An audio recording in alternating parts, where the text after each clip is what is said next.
Hello hall செய்கிறதுக்கும் easy, சாப்பிட்றதுக்கும் அவ்வளோ டேஸ்டியாக இருக்கிற இந்த ராகி புட்டு எப்படி செய்யுதுன்னு பார்க்கலாமா? நல்ல ஏஜ்டாக இருக்கிற பர்சனாக இருந்தாலும் சரி, ஏஜ் அட்டன் பண்ணுற பர்சனாக இருந்தாலும் சரி, இந்த ராகி புட்டு கண்டிப்பாக நீங்கள் எடுத்துக்கலாம். கண்டிப்பாக வந்துட்டு 12 to 30 இயர்ஸில் இருக்கிற எல்லாருமே இதை கன்சியூம் பண்ணுங்கள். ரொம்பவே ஹெல்த்தியான ஃபுட் வந்து பிரேக்ஃபாஸ்ட்டாக இருக்கும். கண்டிப்பாக ட்ரை பண்ணி பாருங்கள். சரி, எப்படி செய்கிறதுன்னு பார்க்கலாமா? ஃபஸ்ட்டு ஒரு பவுலில் 3/4 கப் வந்துட்டு ராகி மாவு எடுத்திருக்கேன்.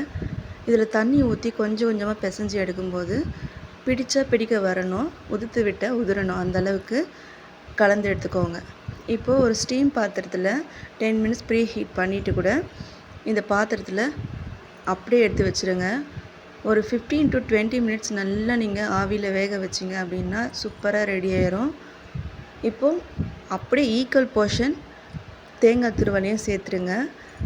நிறைய தேங்காய் சேர்த்து செய்யும்போது ரொம்பவே டேஸ்டியாக இருக்கும், சாப்பிட்றதுக்கு வந்து ரொம்ப டேஸ்டியாக இருக்கும். ஸோ அதனால் இதுக்கு மேலே வந்துட்டு பார்த்திங்கன்னா நிறைய நாட்டு சர்க்கரையை ஆட் பண்ணி கலந்து எடுத்து சுட சுட சர்வ் பண்ணிங்கன்னா அவ்வளோ பிரமாதமாக இருக்கும்.